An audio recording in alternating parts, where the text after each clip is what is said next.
Hello again and welcome to my channel. If you're new here, thank you so much for clicking on this video. And if you're not, welcome back. Please remember to leave a like and subscribe if you have not done so already, because it's a free way that you can help me out.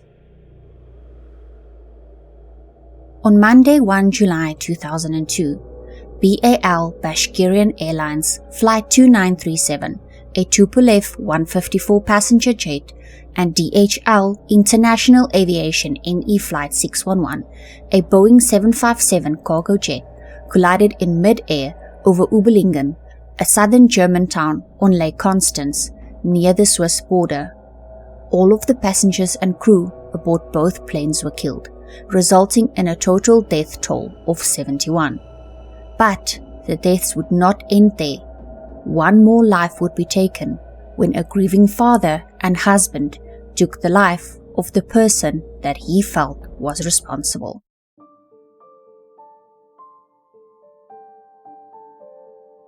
Vitaly Kaloyev, a 46-year-old well-known builder and architect from Vladikavkaz, Russia, near the border of Chechnya, had been working away from home on a 2-year contract on a project in Barcelona. A project that he did not want to take on, but had to out of necessity, as his family had fallen on hard times.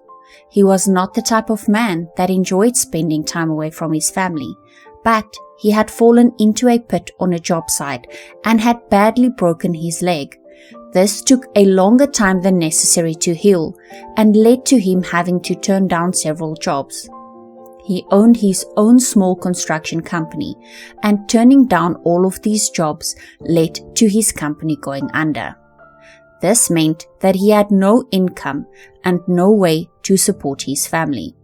So when he received this job offer to build a mansion for a wealthy Russian in Spain, he had no choice but to accept it. Just as his contract ended in June of 2002, he decided to ask his 43-year-old wife, Svetlana, to come for a month-long holiday to Spain with their 10-year-old son, Konstantin, and 4-year-old daughter, Diana. During this time that he was in Spain, they had only seen each other for short periods of time when he had a break from his job. He wanted to spend some quality family time together. The initial flight that Svetlana had booked for them was fully sold out, and there were no more flights available for a few days. But then, suddenly, a charter flight had been made available for that same evening, and there were seats available for them. So, she made the last-minute booking, and saw it as the miracle that would get them to each other quicker than they had hoped for.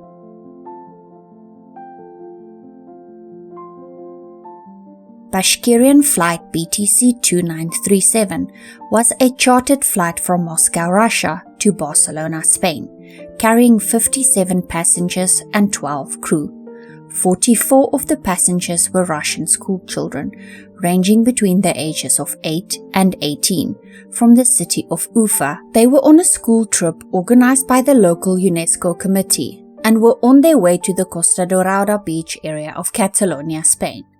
A few dozen of the school's top students were selected, some for their academic prowess, others for their skills in art, music, athletics, and other fields.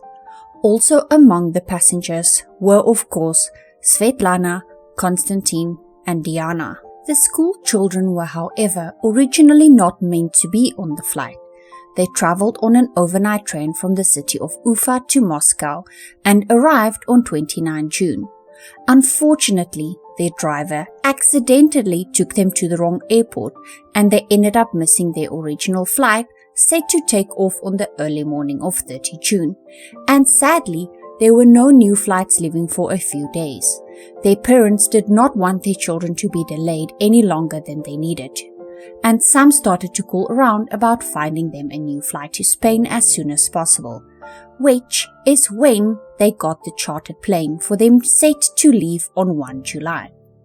So, the kids remained near the airport, taking in the sights of the Kremlin and other well-known tourist attractions of Moscow, and on 1 July they would finally set off for their destination. Flight 2937 departed Moscow Domodedovo Airport at 22:48 Moscow time, bound for Barcelona International Airport. The Tupolev Tu-154 aircraft was piloted by an experienced Russian crew. The 52-year-old Captain Alexander Gross had more than 12,000 flight hours, including 4,918 hours on this specific aircraft to his credit. 40-year-old First Officer Oleg Grigoriev had 8,500 hours of flying experience, with 4,317 hours on this specific aircraft. Captain Gross would be completing his competency-based pilot's assessment during this flight, and it would be Oleg's task to evaluate him as he was the chief pilot for Bashkirian Airlines. Also part of the crew was 41-year-old seasoned pilot Murat Idkulov, with close to 7,900 flight hours, with 4,181 of them being on this plane. He was normally the first officer, but did not officially serve on that duty this day, because this was the captain's assessment flight. There was also 50-year-old Sergei Karlov, a flight navigator with approximately 13,000 flight hours, including 6,421 hours on this aircraft, and 37-year-old flight engineer Oleg Valev, who had almost 4,200 flight hours, all of which were on this aircraft. DHL International Aviation ME Flight 611 was a Boeing 757-23 APF cargo aircraft and was en route from Bahrain International Airport in Manama to Brussels, Belgium, with a stop at Bergamo, Italy. The plane departed Bergamo at 23:06 Central European Summer Time. The flight was being flown by two Bahrain-based pilots, 47-year-old British Captain Paul Phillips, with close to 12,000 flight hours, including 4,145 hours on the Boeing 757, and 34-year-old Canadian First Officer Brant Campioni, with more than 6,600 flight hours, with 176 of them being on the Boeing 757. Campioni had also previously worked as an air cadet and corporal in the Canadian Military Engineers. The airspace was controlled from Zurich, Switzerland, by the Swiss Federal Airspace Control Company, Skyguide. At around 9 o'clock, Air Traffic Controller Peter Nielsen and one other air traffic controller came on duty for the night shift, and they were scheduled to be handling the airspace through which these two aircrafts and others would be flying that night. They also had one controller assistant working that night. It was her job to support the controllers with coordination tasks, and she had nothing to do with guiding air traffic. But even though there were two air traffic controllers on duty, Peter was burdened with working two workstations at the same time. Why, you ask? The other controller on duty was resting in another room for the night. This was against Skyguide's regulations per se, but had been a common practice for years when air traffic was light. This was a known practice and was tolerated by management. So even though the other air traffic controller was technically on duty that night, he was sleeping in another room with the notion that if Peter needed him, he would wake him up. At 11 minutes past 11, two technicians arrived at the Skyguide Air Traffic Center and informed Peter that they were to carry out maintenance on the main radar, which would lead to a slower response time on the radar screen, and the controller was meant to use a fallback system that was much slower and less accurate. The ground-based optical collision warning system, which would have alerted the controller to any pending collision about 2.5 minutes before it happened, had also been switched off for maintenance, and Nielsen was not made aware of this. During this time, the telephone system had also been affected and had been switched off. Again, something that he had not been made aware of. At around 20 minutes past 11, DHL Flight 611 reported to the control center responsible for the southern German airspace they were currently in, which was Skyguide. Nielsen then instructed Flight 611 to climb from flight level 260, which is an altitude of about 26,000 feet or 7,900 meters, to flight level 320, which is an altitude of 32,000 feet or 9,800 meters. After giving the instructions, Flight 611 confirmed and then asked permission to continue the climb further to flight level 360, which is an altitude of 36,000 feet or 11,000 meters, so that they could save fuel. Permission was granted by Nielsen, after which Flight 611 reached their desired altitude of 36,000 feet at 29 minutes past 11. Bashkirian Flight 2937 entered the southern German airspace that Sky Guide was responsible for controlling, and they contacted them at 11:30 p.m. They confirmed with Peter Nielsen that they were currently at flight level 360, which Nielsen acknowledged, which means that there were now two planes occupying the same airspace on the same flight level. Nielsen acknowledged that they were at flight level 360, which was the same flight level that Flight 611 was on, which he just acknowledged a minute before, but he did not assign a different flight level to either aircraft. This meant that both were now at the same altitude and on a conflicting course towards each other. Nielsen then had to attend to a delayed approach of an Airbus 320 to Friedrichshafen on the workstation next to his. Neither of the two controllers knew that this plane would be occupying the airspace that they were controlling that night, since it had been delayed. So he now had to concentrate on the delayed Airbus that had to enter Friedrichshafen. He tried to phone them several times but could not get through due to a technical defect on the bypass phone system that he was not aware of. However, he continued trying, and this was time-consuming and took all his concentration. Thus, he neglected the control of the two other airplanes over a certain period of time.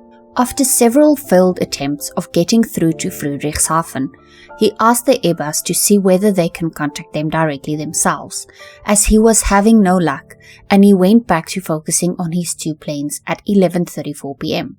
About 4 minutes after Flight 2937 contacted him to confirm their position, which is when he realized the danger and contacted them back, instructing the pilot to descend to flight level 350, which was 1,000 feet lower. This was done to avoid collision with crossing traffic Flight 611. Seconds after receiving the instruction, the flight crew of Flight 2937 initiated this descent, following the instruction of their air traffic controller, Peter Nielsen. As soon as they started their descent, their traffic collision avoidance system on the plane had just started instructing them to climb to a higher altitude, but as they were trained, they were to follow the instructions of the air traffic controller above the TCAS system, which is what they did, and they started descending to flight level 350 as instructed by Peter Nielsen. At about that same time, the traffic collision avoidance system on Flight 611 instructed the crew of the aircraft to descend to level 350. They tried contacting Nielsen to confirm, but he was busy at that time with Flight 2937, so they decided to follow their training and what the TCAS was telling them, and started descending to flight level 350, which meant that both the planes were now again on a collision course on the same flight level. Unaware of the traffic collision avoidance system issued alerts that were issued to Flight 2937 as they were not communicated to him by the pilots. Nielsen told Flight 2937 to expedite their descent to flight level 350. He also gave the crew incorrect information as to the position of the DHL plane, telling them that the plane was to the right of them at a 2 o'clock position, when it was in fact to their left at a 10 o'clock position. Flight 611's descent rate was about 2,400 feet per minute, which was not quite as fast as the 2,500 to 3,000 feet per minute range advised by the TCAS system. Flight 611, responding to the developing situation and the instruction from the TCAS to increase their descent at a faster rate, did so and started descending faster. Flight 2937's crew suddenly became very aware of the situation when they gained visual sight of Flight 611 incoming from the left and started obeying their traffic collision avoidance system instruction and attempted to put the aircraft into a climb. By this time, Nielsen was still not aware that Flight 611 had descended due to their TCAS, as it was literally not even a minute after finishing his contact with Flight 2937. He had thought that the problem was solved. He was also not aware of the impending collision, because the optical short-term conflict alert was not available due to the maintenance. Sadly, by this point, the collision was inevitable. He had returned to dealing with the Airbus on the other desk. They had contacted him again to inform him that they had managed to contact Friedrichshafen and were busy landing. Whilst he was busy with them, Flight 611 again contacted him on his main radio frequency with them at his main desk to say that they were descending to flight level 350 as informed by their TCAS and were already at flight level 356 by that point and descending at a rapid rate. But he did not know this, as he was on the other desk busy with the Airbus. Once finishing with the Airbus, he went back to giving his attention to the two airplanes on his desk. But at this time, the collision had already happened, and he saw Flight 2937 being displayed as a red dot on the radar monitor, indicating that a radar signal was not received anymore. His radio calls to them also went unanswered. This all happened in a very short period of time, within a matter of less than a minute.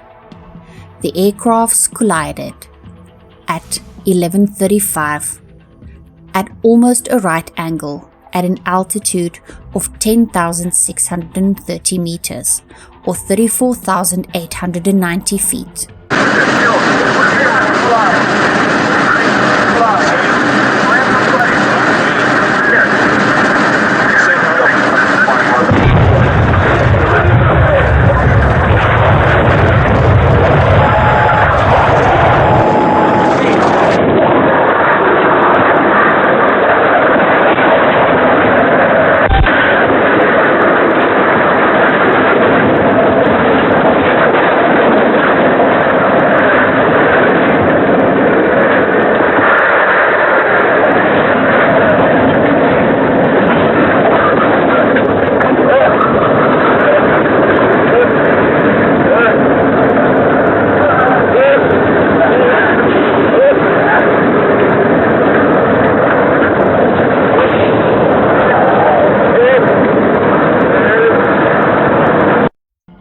Flight 611's vertical stabilizer sliced completely through Flight 2937's fuselage just in front of the left wing. Flight 2937, with 69 people on board, broke into several pieces mid-air. The wreckage started tumbling down and scattered into the Brachenraud neighborhood in Überlingen near Lake Constance over a wide area. The nose section of the aircraft fell vertically, while the tail section with the engines continued for a bit, then stalled and fell. Flight 611, with the two pilots on board, had now lost about 80% of its vertical stabilizer, but continued to struggle flying for another 7 kilometers or 4.3 miles before crashing into a wooded area close to the village of Kaisersdorf at a 70-degree downward angle. Both engines ended up several hundred meters away from the main wreckage, and the tail section was torn from the fuselage by the trees just before impact. Vitali was waiting for his family at Barcelona airport. He learned of the crash when he saw several media people showing up at the airport. and the way that he learned is when they asked him if he was waiting on Flight 2937, to which he answered yes, and they told him that they were sorry, but that the flight had crashed.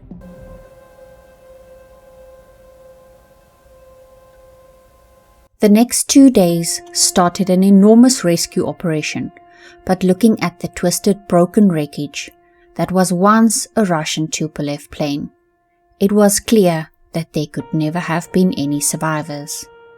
All 69 people on board Flight 2937 and both on board Flight 611 had sadly passed away.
What they had hoped to be a rescue operation soon turned into a very difficult recovery operation, with the wreckage spread over 30 kilometers, much of it in fields and rural areas, difficult to access. Vitaly was one of the first relatives to arrive at the crash scene and participated in the search and recovery of the bodies. He was advised not to do so, but he had insisted. During this search, he located a broken pearl necklace that he recognized as a present he recently gifted to his daughter Diana, and after searching the area where he had found the necklace for a while longer, he later found her body intact in some trees, with the trees having broken her fall. Her mother and brother fell the entire 35,000 feet. Svetlana's body landed in a cornfield, and Konstantin's body hit asphalt in front of an Überlingen bus shelter. The other families soon after arrived at the scene with emergency visas processed for them, and had to start the process of taking their children's bodies back to Russia. Peter Nielsen needed medical attention due to traumatic stress caused by the accident. At Skyguide, his former colleagues maintained a vase with a white rose over his former workstation.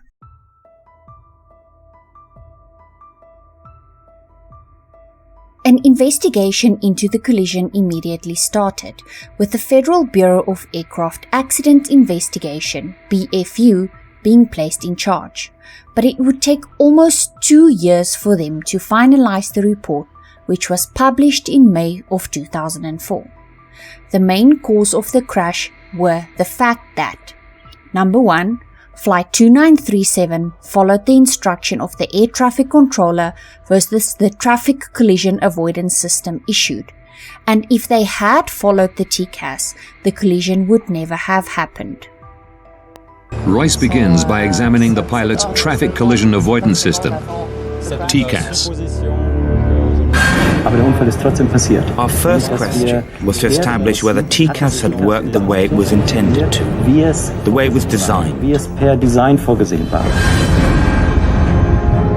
TCAS builds a three-dimensional map around an aircraft using its altitude, speed, and heading. All planes fitted with TCAS constantly transmit this information to each other. If planes get too close to one another, TCAS warns the pilots. and if necessary, gives them what is called a resolution advisory. Descend, descend. Examining the black box, Royce quickly establishes that the system had worked the way it was supposed to. Traffic, traffic. Before the collision, both TCAS systems generated and displayed a resolution advisory. The Russian Tupolev was instructed to climb and the DHL Boeing to descend. If the aircraft had followed these instructions, there would have been no collision. Number 2. The air traffic controller did not notice the separation infringement between the two planes immediately, and when the instruction to descend was given to Flight 2937, the desirable separation between the two planes could no longer be guaranteed. In the report, there were other systemic issues identified, such as number 1, whether the pilots were to obey the commands of the air traffic controller or the traffic collision avoidance system, and whether the operational procedures and instructions for TCAS were standard across all countries and all planes. And it was found that there was no such standard set of instructions on how a situation like this should be handled. In fact, on the flight manual in regards to TCAS of the Tupolev, it stated that for the avoidance of in-flight collisions, the visual control of the situation in the airspace by the crew and the correct execution of all instructions issued by the ATC is to be viewed as the most important tool. TCAS is an additional instrument which ensures the timely determination of oncoming traffic, the classification of risk, and, if necessary, planning of an advice for a vertical avoidance maneuver. Since then, it has been made standard and new modernizations has been brought into the TCAS system to ensure that everyone does follow the instructions of the TCAS system to avoid any collisions. The second systemic issue that was identified was management and quality assurance of the air navigation service company, SkyGuide, that did not ensure that during the night all open workstations were continuously staffed by controllers, which led to one controller having to man 2 workstations.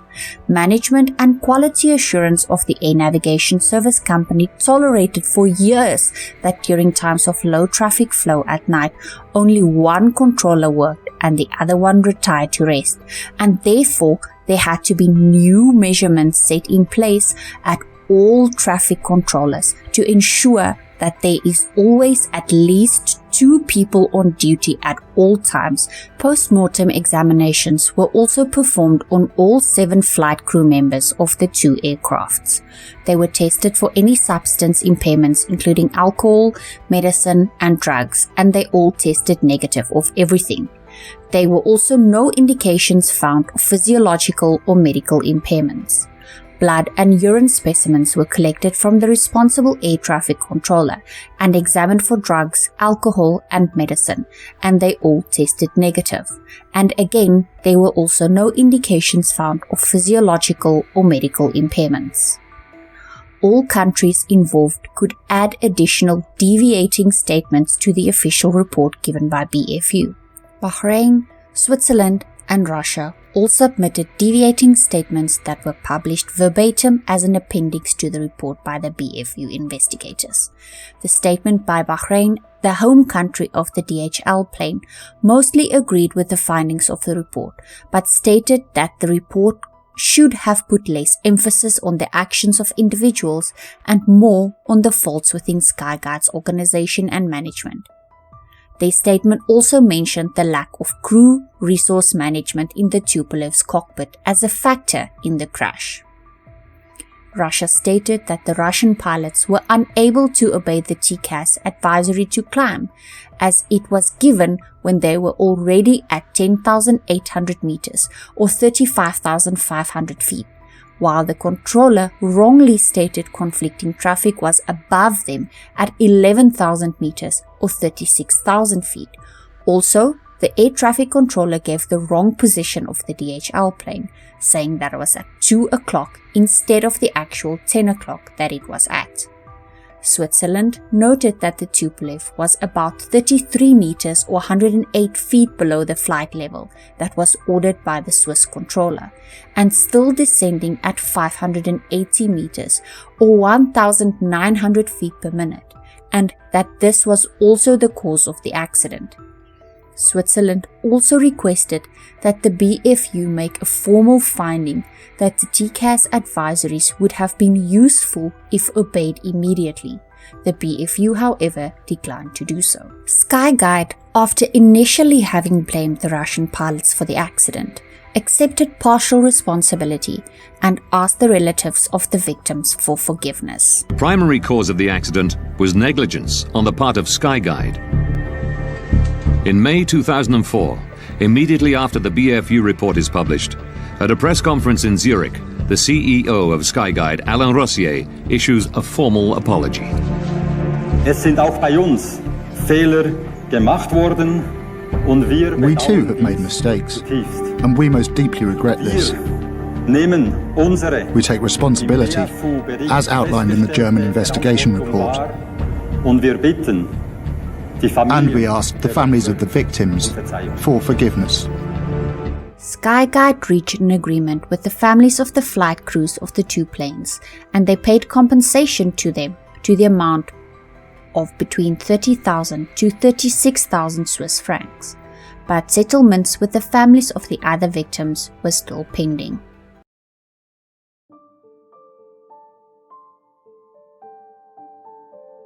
Vitali's first year after his family's death seemed to have slipped by, filled with grief and marked by little more than visits to the cemetery and the headstone that he had spent his life savings on. At first, he could not even go upstairs in his house. He slept downstairs on the couch. And after a little while, he started building a shrine in the family home, memorializing his wife and two children. It was noted that at the first anniversary memorial service for the victims, he took the CEO of Skyguide aside and asked him uncomfortable questions about who was to be blamed for the accident, and asked several times whether he thought that the air traffic controller was to blame, and also even asked to meet said air traffic controller, but he had received no response. His brother Yuri knew that Vitali was a broken man. The family even took turns staying with him, scared that he might do something to himself, caught up in his grief. Almost 2 years after his wife, son and daughter had been laid to rest, his family's ghosts still haunted him. His brother stated, "You could find my brother even at 2 a.m. at the cemetery, crying on their gravestone. He suffered, he could not work, he locked himself away." It was now the beginning of 2004. The report was not released by that point. Vitali had still not gotten the answers that he was looking for. He still did not know who was to blame for taking the lives of his wife and his two children. He decided that he would take matters into his own hands, and he hired a private investigator from Moscow to find information about said air traffic controller, whose name had not been released yet. He found out that his name was Peter Nielsen. He also found out what his address was. After receiving this information, Vitali phoned a Swiss travel company and asked the firm to book him a hotel close to Zurich airport. On Saturday, 21 February 2004, he arrived in Zurich entirely legally and checked into the Welcome Inn Hotel in the suburb of Kloten. It was a hotel that he had chosen for a very specific reason. It was only a short taxi ride or walk away from where Peter Nielsen, the now 36-year-old Danish air traffic controller he blamed for the catastrophic plane crash, lived with his wife and 3 young children. According to the hotel staff, he did little to attract attention and was mostly in his room for the first few days. On the afternoon of Tuesday, 24 February, however, he left his hotel room and set off for Peter Nielsen's house. only half an hour's walk away from the hotel. A female neighbor of Mr. Nielsen spotted Vitaly and asked him what he had wanted. He showed her a piece of paper with Peter Nielsen's name on it, and she pointed to the ex-air traffic controller's front door. But instead of knocking on it, Vitaly sat down in the front garden near a bench. Peter had just returned home from a trip to Geneva. His wife had picked him up from the airport, and he had been spending time inside with his family when he heard a knock on his door. It was Vitaly. In broken German, he said to him, "I am from Russia," and made a gesture like he wanted to be invited inside. Instead, Peter closed the door behind him, between Vitaly, himself, and his family.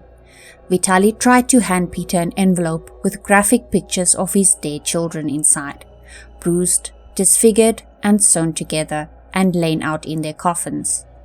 But things didn't go as Vitaly thought they would. Peter pushed down his hand holding the graphic photos, and they fell to the floor. A few minutes later, Peter's wife heard what she called a scream coming from what she thought to be her husband. She rushed out to discover her husband lying in a pool of blood, and she watched as the assailant ran off.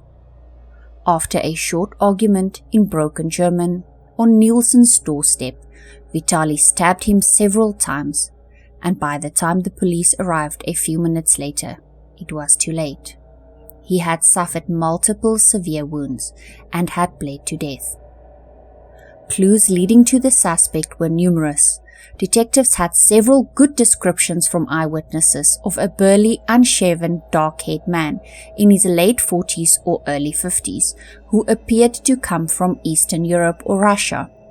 They also had the murder weapon, a 22-centimeter jackknife with a 14-centimeter blade that had been thrown away near the scene. And they had a name.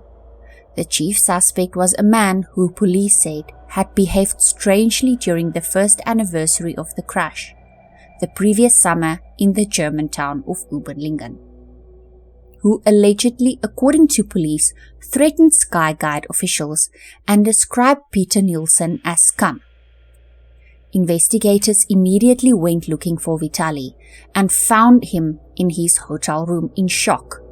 He stated that he had no memory of what he had done, and because of that he was arrested and taken to a psychiatric institution where he was evaluated to determine if he would be fit to stand trial. When details were released that it was Vitaly that was the suspected killer, people were shocked. Another man who had also lost his entire family in the crash, Vladimir Savchuk, appeared on Russian TV deploring the killing. A lawyer representing the families of the crash victims, who lost her own 15-year-old daughter in the crash, said that she was shocked by the murder, but stated that Vitaly's personal trauma, however, was clear to those around him.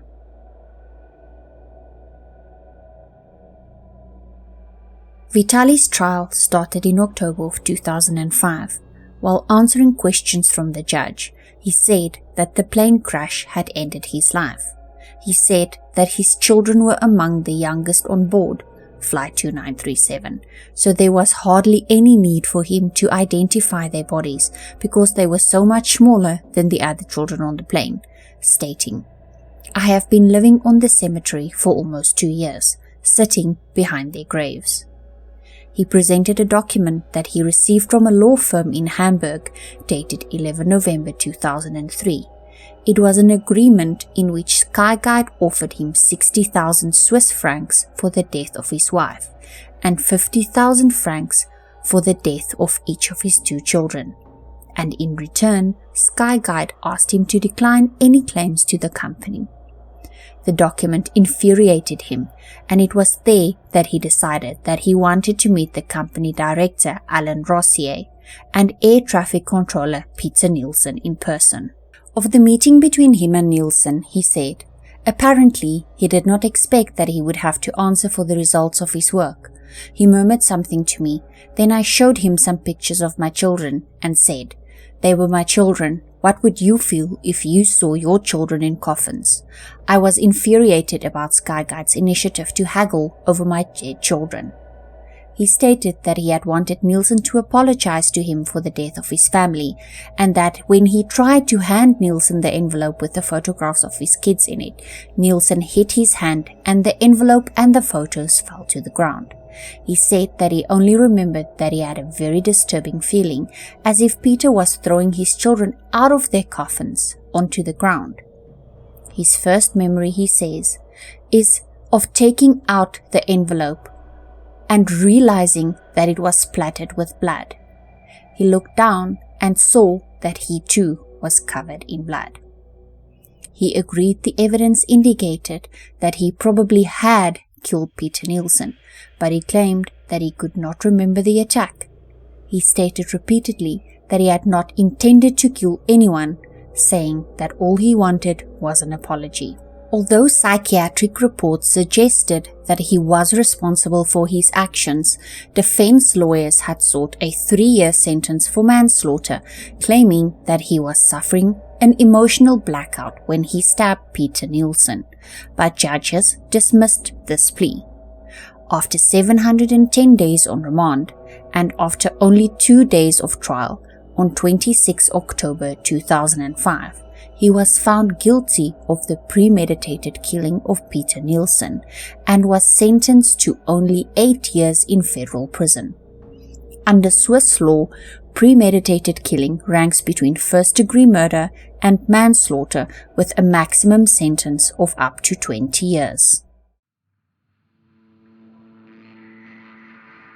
A further criminal investigation into the responsibility of Skyguide in the collision began in May of 2004. On 7 August 2006, a Swiss prosecutor filed manslaughter charges against 8 employees of Skyguide and asked for up to 15-month prison terms for each if found guilty. The trial started in May of 2007. The 8 that were charged were 3 Skyguide managers, 2 maintenance staff, and 3 other employees. They also faced charges of negligent disruption of public transport. They all pled not guilty. Several of the accused blamed the now passed away Peter Nielsen. The 3 managers defended the practice of not having 2 controllers on duty, which has since been outlawed, saying that it had previously never been a problem. They stated that traffic had been normal that night and the controller was able to handle the situation well. One manager stated that the controller's attention might have been distracted by a late flight at Friedrichshafen in Germany. The controller's direct superior did concede he would not have authorized the second controller to take a break because of the maintenance work. But he said it was up to the main controller to decide, therefore all blaming Peter Nielsen. The second controller on duty, who took the break, defended himself by saying that he had been sent away by his colleague. He maintained that his colleague would not have done so if he had needed him, and also confirmed that he was never called back to his desk to come and assist, therefore blaming Peter Nielsen. Technicians that did the maintenance confirmed to the court that the first controller did know about the work and the impact that it would have, therefore blaming Peter Nielsen. Only one of the accused defended Peter, praising his work and saying that problems with the telephone had prevented him from reacting in time to the crash. The verdict was announced in September of 2007. The 3 managers were given suspended prison terms. Peter's direct supervisor was ordered to pay a fine. The other 4 Skyguide employees were cleared of any wrongdoing.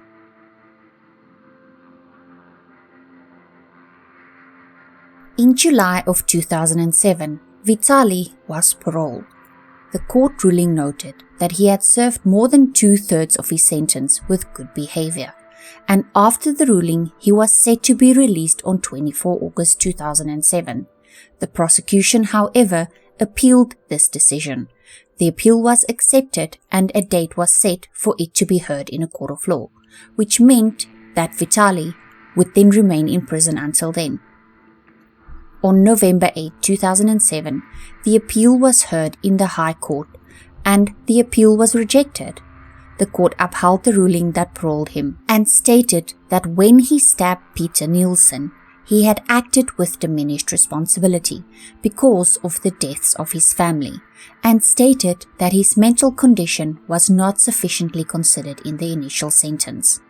Vitali was subsequently released from prison on the 12th of November and flew back to his native country of Russia. The reception Vitali Kaloyev received as he stepped into Domodedovo airport seems more appropriate for a pop star than a convicted murderer. But then this was no ordinary murder. Kaloyev had been in a Swiss prison since 2004, convicted of killing Peter Nielsen, an employee of air traffic control company Skyguide, whom he felt was responsible for the death of his wife and their 2 children. On the 1st of July 2002, a Russian passenger jet collided in mid-air with a cargo plane in Skyguide airspace. 71 people died, including Kaloyev's family. Nielsen was the only controller on duty. Relatives of the victims were desperate to know what went wrong, but Skyguide initially refused to take responsibility or apologize. Nielsen was widely blamed, with many media outlets intimating he was solely responsible for the disaster. 2 years later, Kaloyev tracked him to his Swiss home and stabbed him to death. He was sentenced to 8 years in prison. But his case attracted widespread sympathy in Russia. Kaloyev was known to have been almost mad with grief after losing his family, and earlier this year his lawyer managed to convince Swiss courts he had acted under diminished responsibility. His prison term was reduced on appeal to 5¼ years. Then, last Thursday, he was freed.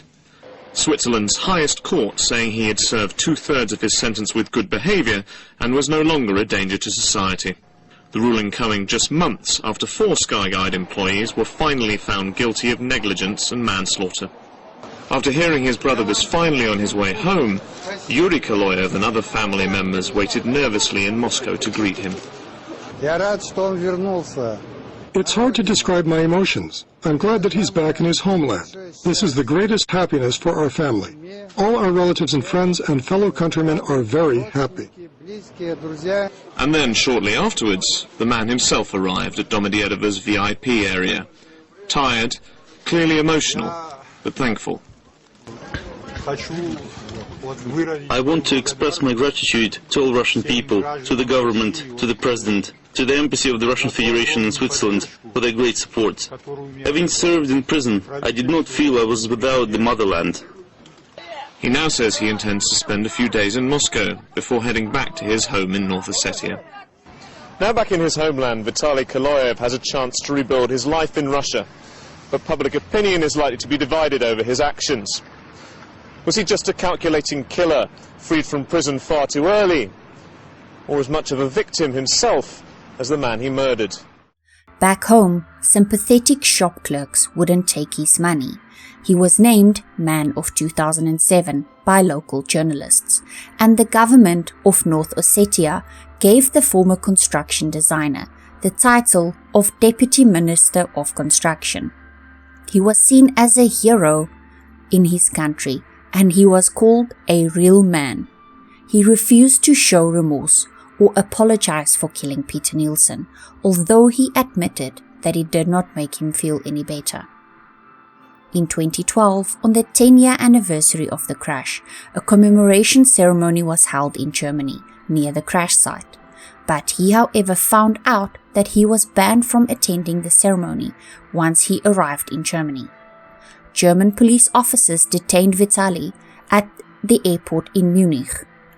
Vitali made contact with the news provider Interfax and told them that the Germans said that his visa was on a watch list from Switzerland, and that the Swiss delegation to the ceremony had objected to his presence. The German authorities, however, released him after Russian diplomats offered to accompany him to the ceremony, which he then attended. In 2016, at the age of 60, Vitali retired from his position of Deputy Minister of Construction, and he was awarded the highest state medal by the government, the medal called To the Glory of Ossetia, which is awarded for the highest achievements improving the living conditions of the inhabitants of the region, educating the younger generation, and maintaining law and order. 2 years later, in 2018, at the age of 62, he welcomed twins, a boy and a girl, with his new wife, who is believed to be 22 years younger than him. Of their birth, he said, "Life has turned out so that I have children once more, and I have meaning in my life again." The tragic Überlingen Mid-air collision and its aftermath comes across like a modern-day action thriller, something that couldn't have happened in real life, but it did. It gripped so many people by the heartstrings that even a Hollywood action movie called Aftermath, starring Arnold Schwarzenegger, was released that was loosely based on the real-life story of Vitaly Kaloyev. But the crash also brought to light a fundamental blind spot in the global air traffic control system, the existence of a gap that authorities had failed to close, the gap of TCAS versus ATC. Was the Überlingen disaster the result of one man's split-second decisions, or the inevitable product of a deficient system? Of an air traffic control company that paid too little attention to safety, of international and national level regulators who were too slow to correct a glaring flaw in the rules that keep airplanes apart. The most innocent paid the price, leaving in their wake a trail of broken dreams and broken families, and shedding more blood to try and quote-unquote fix things did not and never will make those dreams and those broken families whole again. As always, I would like to hear your thoughts and feelings on this case. Do you feel like Vitaly was justified in what he did? Do you feel like two wrongs don't make a right? Please leave your comments down below. I love reading what you think. If you have gotten this far, thank you so much for taking time from your day and watching this video. I really appreciate your support so very, very much. Please don't forget to leave a like and subscribe if you have not done so already. It's a free way that you can help me out. Until next time, stay safe out there, take care of yourself and take care of each other. Bye!